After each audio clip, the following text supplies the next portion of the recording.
두 가지로 볼 수가 있기는 한데 첫 번째는 안보 딜레마라는 것이에요. 안보 딜레마가 뭐냐면 A 국가와 B 국가가 있는데 A 국가에서 핵무기를 만들었어요. 핵무기가 아니라 무기를 만들었어요. B 국가에서는 이거를 그러면 A 국가를 보고 좀 불안해가지고 뭐 자기도 무기를 또 세게 만들고 그럼 그걸 보고 A 국가도 좀 불안해서 만들고 이러는 식으로 좀 딜레마 같은 현상이 생기는 것을 말해요. 이를 통해서 핵무기가 확산되는 것을 첫 번째 이유로 들 수 있는데 두 번째 이유는 재래식 무기가 아닌 핵무기만이 가지는 확산 이유예요. 뭐냐면 핵무기를 보유하고 있을 시 정치적으로 위신이 올라가는 것인데요. 이거를 상징적 중요성이라고 불러요. 넘어갈게요. 그리고 나서 1991년에 그때쯤부터 냉전 시대를 벗어나가지고 확산이 좀 늦춰질 것으로 모두가 예상을 했었는데요. 오히려 핵무기에 대한 열정이 더 올라왔어요. 이것에는 이유가 크게 네 가지가 있어요. 첫 번째는 기존 핵 강대국의 핵 전략 사용을 유지하기로 결정을 한 것이에요.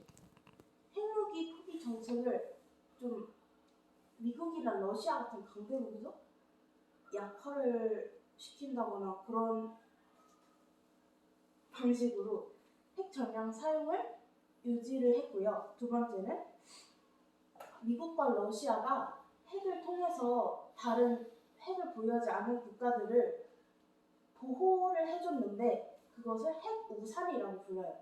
근데 이를 철수를 한 거예요. 이 때문에 다른 그 보호를 받던 국가들이 핵 무기들을 만들고자 했고 그리고 핵 무기를 만들면 아까 언급했던 상징적 중요성 그런 것도 있으니까 강국이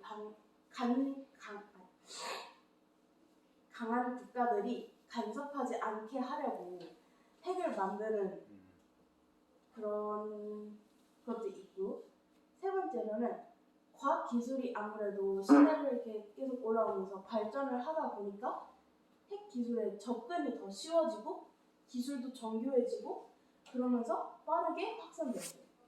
네 번째는 잘못된 자들이라는 사람들한테 핵 무기가 주어질지도 모른다는 우려 때문인데요. 이러한 잘못된 자들은 우리 북한의 그런 분들처럼 실제로 핵을 쓸지도 모르는 그런 지도자들을 말해요. 이 와중에도 핵을 보유하지 않고 있는 국가들이 있어요. 기술적 잠재력이나 경제 능력 같은 게 있어가지고 마음만 먹으면 만들 수 있는데 자발적으로 핵을 포기한 국가들이 한국 그 자료들을 찾아보면서 유독 한국 핵 내용은 없더라고요. 그래가지고 봤더니 그냥 한국에 핵이 없었던 거였어요.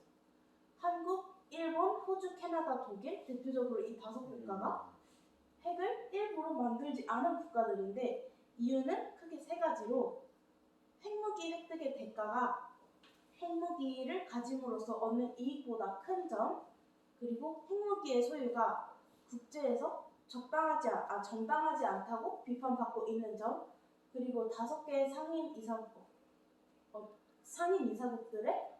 핵 비확산이 강조되고 있는 점 이 세 가지 이유 때문에 핵 보유를 포기한다고 해요. 그리고 핵 무기의 군비 통제에 대해서 말을 해보도록 할게요. 핵 무기의 군비 통제는 무기 보유량을 축소시켜서 국가 군대 규모를 좀 이렇게 작게 만들거나 능력을 약화시키는 것을 말하는데요.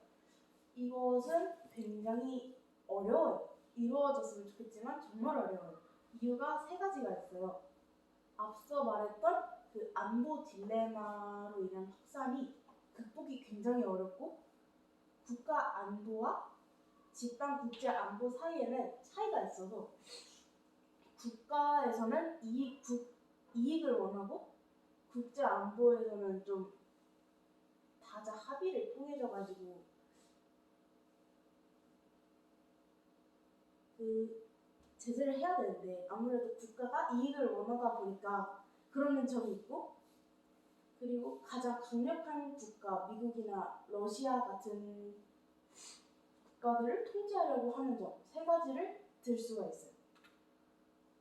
그리고 북한의 핵무기 보유에 대해서 다뤄보자면, 북한은 2006년 핵 폭발 실험으로 세계 9번째 핵 보유 국가가 됐는데요. 북한이 핵 개발을 함으로써 남한에도 위협이 되고 남한이 핵을 만들도록 압력이 약간 가해진다는 점에서 세계에서는 그런 것을 북한 핵무기 보유의 문제로 보고 있어요. 북한은 핵시설 공개에 하는 IAEA라는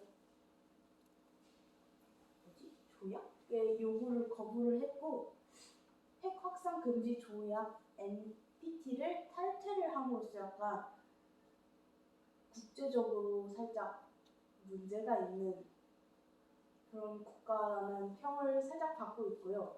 그래서 북한에 대한 외교적 개입이 들어갔을 때는